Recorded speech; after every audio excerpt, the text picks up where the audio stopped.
आप सभी का एग्ज़ाम नगरी के यूट्यूब स्टडी प्लेटफॉर्म में स्वागत है। जैसा कि आपके लिए डे बाय डे रोज़ का रोज़ एक नई बेहतरीन श्रृंखला के साथ एक प्रैक्टिस सेट सीरीज़ जो आपके एग्ज़ाम में आपको सफलता के मार्ग तक पहुंचाएगी।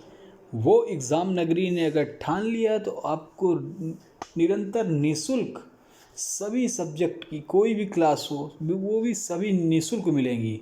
ठीक है, उसके साथ साथ आपकी जब तक टीजीटी पीजीटी के पेपर नहीं हो जाते तब तक ये क्लास कंटिन्यू चलती रहेगी और इस क्लास में सभी साहित्य प्लस ग्रामर जैसे क्वेश्चन पेपर होता है वैसे ही इस पे क्वेश्चनों का समागम रहेगा। मतलब सभी क्वेश्चन आपको देखने को मिलेंगे। हर एक सेट में 125 क्वेश्चन होंगे, उसके कई पार्टों में आपको ये मिलेगा। आप तक देख रहे हैं जब से मैंने क्लासें आपकी पूरी ली हैं तो आपकी 95% प्लस क्लासें हो चुकी हैं। उसके साथ साथ प्रीवियस ईयर्स देखें तो गत विगत पिछले वर्ष के पेपर हैं तो उनके पेपर के भी मैंने कम से कम 5 सेट आपको करा दिए पिछले, इसमें 2011, 12, 13, 17 और पिछले वर्ष का 21 ये सभी पेपर मैंने करा दी। उसके साथ साथ ये मॉडल पेपर चल रहा है आपका। ये देखा जाए तो कई पार्ट में अगर मॉडल पेपर देखा जाए तो आपको ये 5वां स्टार्ट हुआ है और 6वां। इससे पहले अगर 125 पे क्वेश्चन होते हैं तो 500 क्वेश्चन वो प्लस 100 वो 625 प्लस क्वेश्चन आपके हो गए मॉडल पेपर से। तो ये इतने यूनिक क्वेश्चन है जो एग्ज़ाम में कई बार रिपीटेड हुई आई। मैं हमेशा आपको बताता हूँ कि हिंदी टीजीटी से के एग्ज़ाम पेपर ही सभी एग्ज़ामों के लिए लाभदायक है। तो देखियो इसी के क्वेश्चन पेपर उठा कर हर एग्ज़ाम में रखते हैं, चाहे यूपी SSC हो, शिक्षक भर्ती हो, सुपर टेट हो या किसी अन्य राज्य का एग्ज़ाम हो, NVS DSB हो या वीडियो या BEO हो या कोई भी आप हिंदी से रिलेटेड एग्ज़ाम दे रहे हैं। अगर आप टीजीटी का एक मॉडल पेपर सेट देख रहे हैं या क्लासेस देख रहे हैं तो आपका सभी एग्ज़ाम निकल जाएंगे चुटकियों में, क्योंकि ये एक पूरा सिलेबस जो हिंदी का होता है पूरा एक कंप्लीट पैकेज होता है टीजीटी पीजीटी। अगर आपने इसको पढ़ लिया तो हिंदी का कोई भी ऐसा एग्ज़ाम नहीं है जिसमें आप पूरे नंबर न लाए। इसी के लिए आपको जो डेली मॉडल पेपर दे जा रहे हैं तो आपके प्रैक्टिस के लिए दे रहे हैं। और ये जो मॉडल पेपर आपको हर एग्ज़ाम कोई भी एग्ज़ाम हो रहा है सभी एग्ज़ाम में आपको ये महत्वपूर्ण भूमिका निभाएंगे, अच्छे नंबर दिलाएंगे। इसके साथ साथ आपको हमने 1500 प्लस पहले ही मॉक टेस्ट आपको करा दिए जो मैंने बताया, ठीक है। और संस्कृत साहित्य जो आपका सब्जेक्ट है उसके 250 प्लस मॉक टेस्ट प्लस क्लासे विधिवत व्याख्या सहित लेक्चर आदि की क्लास एकदम बेहतरीन आप देखेंगे तो देख लेंगे। जहाँ से हिंदी साहित्य के इतिहास काल, विभाजन, आदिकाल, भक्तिकाल, रीतिकाल, छायावाद, प्रगतिवाद, प्रयोगवाद, उपन्यास, कहानी, एकांकी, रिपोर्टाज, हर एक की क्लास विधिवत लिए, चाहे कवियों का ग्राम हो, नगर हो, स्थान हो, हिंदी साहित्य में चाहे महाकवियों की रचनाएं हो या महाकवि का वर्णन हो या महाकवियों की उपाधियां हो या उनके उपनाम हो या पति पत्नी का नाम हो या उनके माता पिता, सभी एक एक एंगल नहीं छोड़ा है। क्योंकि ये क्लास मैं इसलिए नहीं छोड़ा कि ये क्लास आपको हर एग्ज़ाम में सफलता की मार्गदर्शन देगी। मैंने आपको दिखाया है कि ये कोई क्वेश्चन इससे लेकर सुपर टेट में उठाकर काफ़ी क्वेश्चन, कम से कम 50% जो क्वेश्चन आप देखते हैं शिक्षक भर्ती में यहाँ से उठाकर धर दिए जाते हैं, यूपी SSC में धर दिए जाते हैं, हर एग्ज़ाम धर दिए जाते हैं। तो चलिए अब शुरू करते हैं ज़्यादा न बोलते हुए। जो भी हमारे भाई बहन पहली बार देख रहे हैं तो वो चैनल को सब्सक्राइब कर लें, बेल आइकन दबा दें जिससे आपको कंटिन्यू क्लासें मिलती रहें। फिर उसके बाद चैनल को लाइक कर दें, शेयर कर दें। जो पुराने हमारे भाई बहन जुड़े हुए हैं चैनल से वो चैनल को सब्सक्राइब कराएं अपने दोस्तों से और शेयर करें, दबा के लाइक करें, ठीक है। तो एग्ज़ाम नगरी ने ठाना आपको सिलेक्शन दिलाना, ये एग्ज़ाम नगरी का मूल ग्रंथ है। ये हमारे सभी भाइयों को निःशुल्क शिक्षा है, कोई फीस नहीं है। हमारे भाई बहन आगे बढ़ें और इसी तरह चैनल को भी आगे बढ़ाएं। चलिए अब स्टार्ट करते हैं। विशेषण के प्रयोग की दृष्टि से कौन सा शुद्ध वाक्य है? तो देखिए इसमें विशेषण की दृष्टि से तो आपकी विशेषण पता हो जाए, किसी चीज़ की विशेषता बताए। जैसे वह काला घोड़ा है तो उस काला घोड़े की विशेषता है, ठीक है। चलिए तो मैंने 3 गाय खरीदी, शुद्ध वाक्य आपको विशेषण। उसके 5 लड़की हैं, हर एक गाय दूध नहीं देती, अनेक छात्र हिंदी नहीं जानती। ये होमवर्क क्वेश्चन दिया था आपने पिछले वीडियो में, कमेंट बॉक्स में कमेंट नहीं किया। चलिए मैं आपको बता देता हूँ। तो इसमें अगर विशेषण की दृष्टि से कौन सा वाक्य शुद्ध है, तो अनेक छात्र हिंदी नहीं जानते। अनेक छात्र क्या नहीं जानते? हिंदी नहीं जानते। ठीक है, चलिए। निम्नलिखित में से कौन सा शब्द पुल्लिंग नहीं है? मतलब 3 स्त्रीलिंग है और नहीं, 3 पुल्लिंग है, 1 स्त्रीलिंग है, तो वही हमको पहचानना है। या फिर नपुंसक लिंग भी हो सकता है। ये पूछा कौन पुल्लिंग नहीं, ये आपको बताना है। वज्र भगदड़ वसंत सिंह, आपके पास समय है 62 नंबर डालकर ABCD हो। यूट्यूब के कमेंट बॉक्स में कमेंट कर सकते हैं। चलिए 1 सेकंड का समय देते हैं। सब्सक्राइब कर लीजिए, लाइक कर दीजिए, कमेंट कर दीजिए। 62 नंबर। चलिए, तो निम्नलिखित में शब्द भगदड़ जो है हमारा पुल्लिंग शब्द नहीं है। बसंत आ गया, सींग से मारा, ठीक है, पुल्लिंग शब्द नहीं है, तो हमारा क्या है? भगदड़। चलिए,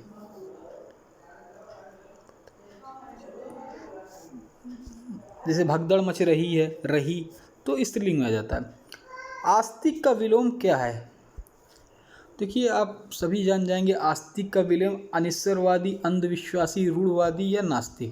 तो कमेंट बॉक्स में कमेंट 63 कर कमेंट आप जल्दी से कर सकते हैं। तो देखिए, आस्तिक का विलोम हमेशा नास्तिक होगा। जो आस्तिक होगा वो ईश्वर को मानता है, और जो नास्तिक होता है वो ईश्वर को नहीं मानता। निम्नलिखित में से कौन सा शब्द अश्व का पर्यायवाची नहीं है? देखिए, अश्व माने होता है घोड़ा, तो ये है तत्सम शब्द। ठीक है, अगर अश्व आ जाए तो इसमें पूछा है घोड़े का पर्यायवाची नहीं है, तो आपको बताना है घटक, तुरंग, है, सैंधव। तो आपको बताना है 64। तो आपको अगर आता है तो आप कमेंट बॉक्स में कमेंट कर सकते हैं। ठीक है, ठीक है। देखिए, जो नहीं पूछा नहीं देख लिया करिए। अगर आपने देखिए अश्व, तो तुरंत आप तुरंग में लगा देंगे, है में लगा देंगे, सैंधव लगा देंगे। तुरंग, है, सैंधव ये तीनों अश्व के पर्यायवाची, लेकिन घटक नहीं है। घोटक होता, घोटक, तो फिर अश्व का हो जाता है, लेकिन ये घटक है। यही घटक, ए आंसर नहीं है अश्व का पर्यायवाची। और लोग कह देंगे घोटक से घटक कर देंगे, तो इसी में आपके नंबर कट जाएंगे। तो आप देखिए, घोटक नहीं है, घटक है। 64। ओके, कोई दिक्कत तो नहीं। अगर आपको कुछ समझ में नहीं आ रहा, कमेंट बॉक्स में आप कमेंट कर सकते हैं।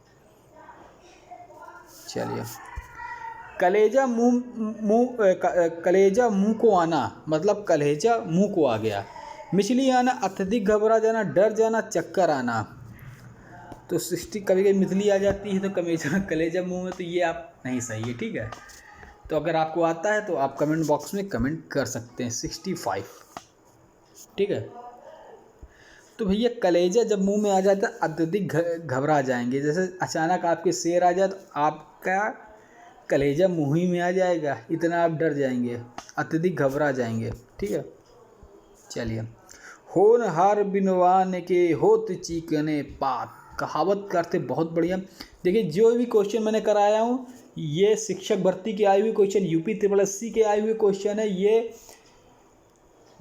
वीडियो में भी पूछा गया था, और ये क्वेश्चन जो पूछ रहा हूँ ये लेखपाल में के पिछले वाले लेखपाल में भी आया था। ठीक है, चलिए। कलेजा मुंह में आने का अर्थ बताइए। मिचली आना, अत्यधिक घबरा जाना, डर जाना, तो ये अच्छा बता चुका हूँ, अत्यधिक घबरा जाना। होनहार बिरवान के हो चिकने पात, समृद्धशाली होना, अच्छी फसल होना, महानता के लक्षण बचपन में ही दिखते जाते हैं, बचपन से धनवान होता। तो भैया यही है, महानता के लक्षण बचपन से ही दिख जाते हैं। चलिए, आवास और आभास में अर्थ भेद है। जैसे मैंने एक बताया था, अली, ठीक है, बोला था। तो इसमें क्या हुआ है, आवास और आभास में अर्थ भेद कौन सा है? देखिए, घर, चिंता, मकान, सुगंध, मकान, प्रतीक या मकान, झलक। तो देखो, आवास तो आपको पता है कि एक घर होता है, और लेकिन आभास आपको नहीं पता होगा। यहीं से आपके नंबर कटना स्टार्ट हो जाते हैं। तो इसको आना चाहिए, आपको पर्यायवाची शब्द आने चाहिए। ठीक है, 67 नंबर है। अगर आपको आता है कमेंट बॉक्स में कमेंट कर दीजिए। देखिए, अब मैं आपको बता देता हूँ, अब आपका गलत नहीं होगा 67 का। ठीक है, चलिए। घर और चिंता, घर तो है, चिंता देखिए आभास मतलब नहीं होती। मकान मकान, आवास में मकान होता है, ये भी सुगंध, ये जो है ये भी गलत है। इसमें मकान प्रति गलत। देखिए मकान और झलक, आवास मिस मकान और आभास मिस झलक, यही डी नंबर आपका सही। ठीक है, चलिए। पलक झपकाए बिना एकटक देखना वाक्यांश के लिए शब्द है। देखिए निर्मेश, घूरना, एक दृष्टि, सतत दृष्टि। अगर आता है तो कमेंट बॉक्स में कमेंट कर सकते हैं। चलिए 68 नंबर। तो देखिए पलक झपकाए बिना एकटक देखना, तो भैया निर्मेश। आपको ऐसे भी कह सकते हैं पलक झपकाए बिना एकटक देखना, ये भी कह देंगे निर्मेश भैया, ये निर्मेश बंधु बिना पलक झपकाए एकटक देख रहा है, ए नंबर सही। ठीक है 68 का। चलिए सामान्य अर्थ को छोड़कर विशिष्ट अर्थ प्रकट करने वाले शब्द में कौन सा समास होता है भैया? समान अर्थ को छोड़कर विशिष्ट अर्थ प्रकट करने वाले शब्द में। तो 69 का अगर आपको आता है तो कमेंट बॉक्स में कमेंट कर दीजिए। देखिए अव्यय भाव तो अव्यय होता है, जैसे यथाशक्ति, यथा जो लगा है शक्ति के अनुसार तो अव्यय हो गया। द्वंद्व जैसे हो गया राम सीता, माता पिता से चिन्ह लग गया, द्वंद्व हो गया। दिग हो गया संख्यावाचक। भैया हमारा जो बहुब्री बचा यही है, सामान्य अर्थ को छोड़कर विशिष्ट अर्थ का प्रकट करने वाले शब्द में कौन सा समास होता है? तो बहुब्री। ठीक है, जैसे चक्रपाणी, चक्रधारण किए हुए विष्णु भगवान। ठीक है, चलिए। चिड़ी मार शब्द में कौन सा समास? बहुत बढ़िया, चिड़ी मार। चिड़ी मार होता क्या? अगर आपको आता है तो कमेंट बॉक्स में कमेंट कर दीजिएगा।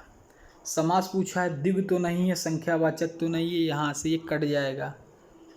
ठीक है 70। अभी समास का मैंने ऊपर से आपको सब एक अच्छे से एक्सप्लेन कर दिया, आप इसको बता देंगे। ठीक है 70 नंबर है, आप इसको बता देंगे। कर्मधारा है भैया, नहीं किसी की विशेषता नहीं बता रहा है। ठीक है, जैसे राजपूत कर्मधारा है बताना है आपको, नीलोत्पन्न संस्कृत में से। ठीक है, बहुब्री तो अभी बता चुके हैं। तत्पुरुष, तत्पुरुष भी होता है, कई भागों में बटा होता है, आपको पता है। तत्पुरुष कारक विभक्तियों में होता है, कर्ता ने कर्म को करण से के द्वारा, है ना, ऐसे। तो इसमें चिड़ी मार में शब्द में कौन सा समास होगा? तो आपका तत्पुरुष होगा। निम्नलिखित में से कौन सा वाक्य शुद्ध है? 71 है, अगर आपको आता है तो बता दीजिए। कई रेलवे के कर्मचारी गिरफ्तार हुए, गलत है भैया। कई रेलवे के गलत है भैया, यहाँ से अशुद्ध वाक्य। छात्रों ने मुख्य अतिथि को अभिवादन पत्र प्रदान किया, ये भी गलत है। मैं रोज गाने की कसरत करता हूँ, रोज गाने की रियाज करता हूँ, कसरत करता हूँ, ये भी गलत। साहित्य और जीवन का अभिन्न संबंध, साहित्य और जीवन का अभिन्न संबंध, यही शुद्ध है। ठीक है, चलिए। निम्नलिखित में से कौन सा शब्द शुद्ध है? भैया हमेशा आशीर्वाद, ये बहुत लल्लन टाइप का क्वेश्चन ना होगा तो कम से कम ये 70 से 80 बार आया होगा सभी परीक्षाओं में।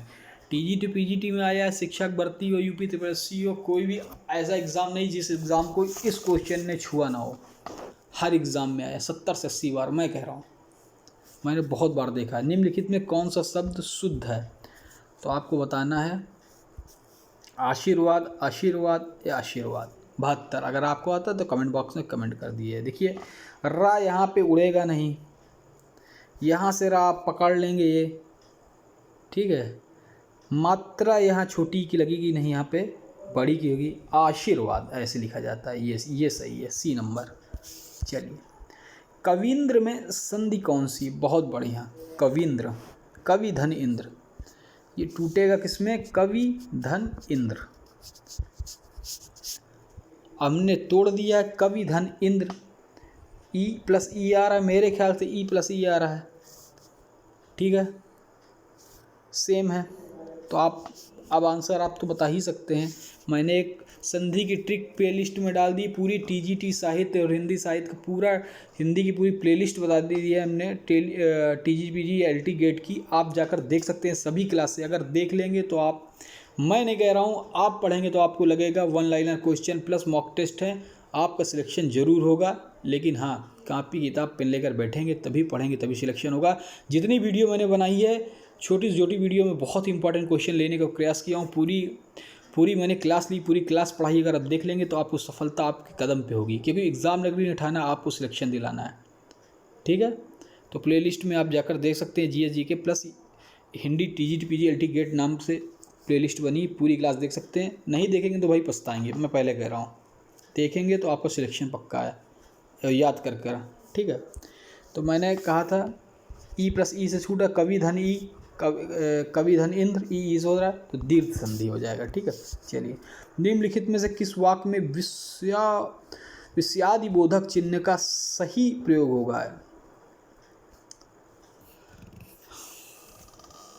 विश्वास बोधक। ठीक है, आहा कितना सुंदर दृश्य है, आहा कितना तड़पाकर मारा, सही प्रयोग आहा। अरे मूर्ख, कभी तो अक्ल से काम ले, या उपयुक्त सभी। 74 का अगर आपको आता है तो आप बता दें। तो देखिए डी, देखिए आहा कितना सुंदर, आह कितना तड़पा कर मारा है, मतलब आहा यहाँ पे एक उमंग वाली हुई, आह यहाँ दर्द वाला हुआ, आह। अरे मूर्ख, थोड़ा सा गुस्सा वाला, कभी तो कल्म से अक्ल से काम ले, इसलिए इसमें डी नंबर सभी सही है। आखिरी क्वेश्चन देखते हैं आज का। निम्नलिखित में से कौन सा शब्द अशुद्ध है? 75 का अगर आता है तो कर ली, आजीविका, छिपकली, गृहिणी, शांति। कौन सा अशुद्ध है आप बता दें। अशुद्ध, देखिए आजीविका सही लिखा हुआ है, शांति भी सही लिखा हुआ है, गृहिणी भी सही हुआ, छिपकली गलत लिखा हुआ है, यही एक अशुद्ध शब्द है। ठीक है, 74 का। कल का होमवर्क क्वेश्चन देख देते हैं। यद्यपि ये HW क्वेश्चन है, आपको इसी यूट्यूब के कमेंट बॉक्स में कमेंट करना है इसी वीडियो पे। यद्यपि तो इसका आपका संधि विच्छेद कौन सा है, इन ऑप्शन बताना और संधि का नाम बताना, ये आपका होमवर्क क्वेश्चन है। जो भी हमारे प्यारे भाई बहन इस चैनल को देख रहे हैं तो कृपया कर सब्सक्राइब कर लें, बेल आइकन दबा दें, जिससे आपको क्लासें डेली मिलती रहें। प्लस शिक्षक भर्ती और सीटेट की क्लास अभी जल्द चालू होगी, उसके साथ शिक्षक भर्ती 51,000 शिक्षक भर्ती आ रही है, उसके आपको मॉक टेस्ट लगाना चालू करवा दिए जाएंगे, बढ़िया सी मॉडल पेपर लगवाया जाएगा कि कोई क्वेश्चन आपको छूटे ना प्रीवियस ईयर्स के और आगे वाले इंपॉर्टेंट क्वेश्चन, जिससे आपका सिलेक्शन बहुत ही आसानी तरीके से है, हर क्वेश्चन आपको रट जाए। तो आप तैयारी पे लग जाइए, 51,000 प्लस भर्ती आ रही, प्राथमिक शिक्षक भर्ती, BEd BTC वाले दम लगा दें। ठीक है, तो चैनल को सब्सक्राइब करें, लाइक करें, शेयर कर दें। धन्यवाद।